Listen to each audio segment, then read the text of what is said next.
Flames TV live at the Intermission, brought to you by your Alberta Ram dealers. Brendan Parker, Matt Stajan will be along here shortly. We'll break down the first period, obviously scoreless after one between the Calgary Flames and Dallas Stars. Couple of chances both ways, and we'll get to those in just a second. But let's first update you on the Saddle Dome Live app. We've got a couple of questions, or one at least answered, or soon to be answered when we get the Flames' first goal. And then we have another question up for you now that will run in through the second period, the first intermission. If we can throw that, guys, up, it is let's do 50-50. All right, let's do that first, the Remax 50-50. We have a later start tonight, so, of course, we weren't dropping the puck until 9 o'clock, which means we only have an hour left to get your tickets. $635,000 plus is the pot, and we'll update that by the end of the intermission and go from there as far as the pot for the 50-50 on this evening. Here is the trivia question now for the first intermission and into the second period. The Dallas Stars selected Jerome McGinley, 11th overall in the 95 NHL entry draft. Who did the Flames select later on in that round? So we will update that answer by the end of the first intermission.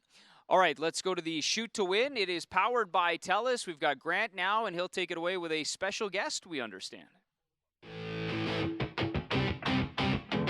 All right, thank you very much, Brendan. We're up here in Tuscany bringing some Dome at home to Ivan. We're going to do Shoot to Win with Flames alumni Mike Commodore, and on the line, a TELUS prize pack, including a Google Home Mini. And because you are a frontline worker, Ivan, thank you so much for everything you've done during this time. We're going to let you shoot a lot closer than Mr. Commodore. You either have to beat or match his number to win. Does that sound good? Let's do some Shoot to Win, shall we? We're going to start with Mike Commodore. 4 shots. Oh my goodness, buries it right in the middle. First shot. Maybe I do shoot it like Al McInnes.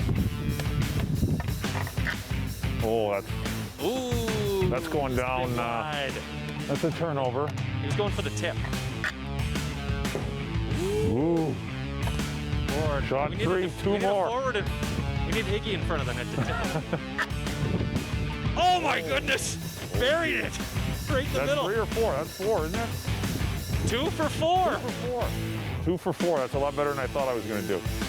All right, Ivan, you've got to either match or beat Mike Commodore. 2 for 4. Let's see. Ooh, so close. That's 1. Oh, he buries it right in the middle. Oh, he's looking good.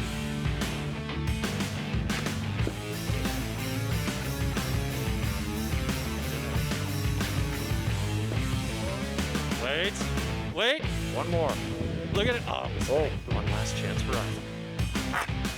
Yeah. And he buries it right in the middle. Ivan, you matched nice Mike Commodore. There we go, 2 for 4. Both, all right, congratulations, Ivan. You went 2 for 4, just like Mike Commodore. You matched his score, and because of that, you've won a Flames prize pack, including a Google Home Mini from TELUS. Congratulations. Oh, that's awesome. Thank you very much. This is really, really fun.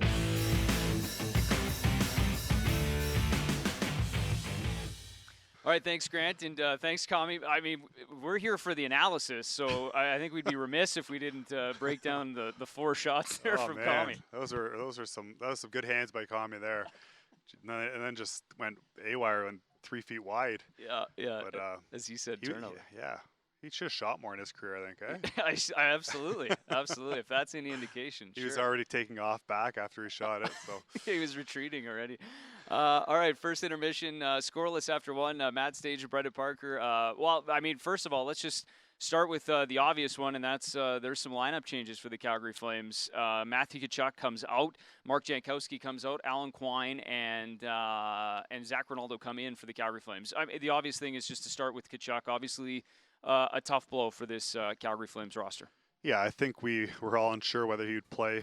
We probably thought he probably wouldn't the way he wobbled off yesterday, but the back-to-back games, you have to make these decisions, and I was surprised to see 2 changes. But these guys, Ronaldo and Quine, come in with energy. They got a lot to prove, and they got to bring that spark for the guys. I think this time of year it's next man up, and when you get your chance, you want to make the most of it. Well, and no real lineup changes other than the fact that Tobias Reeder just kind of slots up. Obviously, he had that big goal in the third period. Now he moves in and takes Tkachuk's spot, at least for now. What about, though, on the Dallas side? No changes in terms of the roster, but there was a goaltending change. What did you think of that decision? Yeah, it's shocking, to tell you the truth. When you win a game, you usually think they'd come back the same way. But I definitely think Dallas had this plan right from the get-go. They're playing three games basically in 3.5 days here.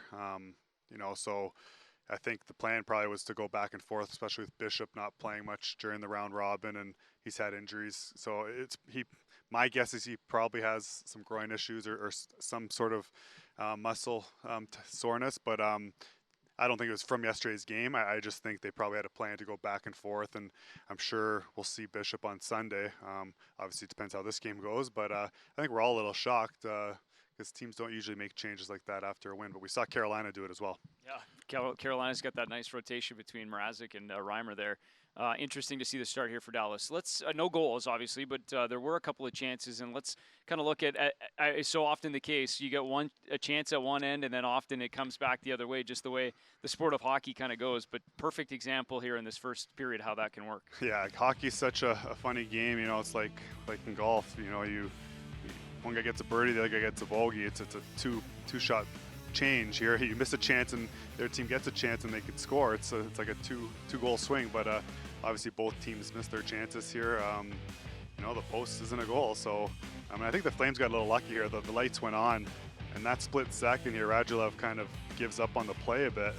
It's like someone yelling in your backswing, if we're keeping on that golf analogy, just kind of screws with your twitches, and that's probably what happened there. So the Flames can credit, the Edmonton rink staff there and take that one. And, it was a good period, I thought, for the Flames. The last 8-9 minutes, we didn't see Dallas have a shot on net, and the Flames slowly were taking over the pace of play. And I thought Calgary's top line with Monty, Johnny Lindholm, I thought they were creating, and they were probably the best line for the Flames that period. Yeah, and maybe just to focus in a little more on that group. I mean, we wondered if maybe Sam Bennett would get an opportunity to go up there and skate alongside and maybe move things around just with the way the lineup looks. And instead, they kind of stick with it, and it seems like they're kind of rewarding that decision right now. Yeah, and sometimes, why you don't want to break up what's working right now, and that third line with Benny and Luch and Dubé have been so good. So you don't want to break that up, to try and benefit everybody else, So, these guys got to figure it out, and they're working. They're getting their chances. They have tough matchups. They always see that, and once they get one even strength goal, I think it's really going to start snowballing for them. That's how it usually works. But they're working hard, and that's great to see because they want to be difference makers. Those guys care. They care a lot, and they want to be difference makers for the team. I was just going to ask you, too, about the skating in this first period. It seems a little less physical than what we saw, especially from Game 2. I mean, I think Game 1, maybe a hybrid of the two, but are you seeing, maybe just a little bit more of that kind of back and forth so far through this one and then a little less of the physicality? Yeah, definitely. I think the first few games you usually see more, everybody's finishing their checks. And you got to remember, these guys are playing back-to-back and 3 games in 4 nights here, so...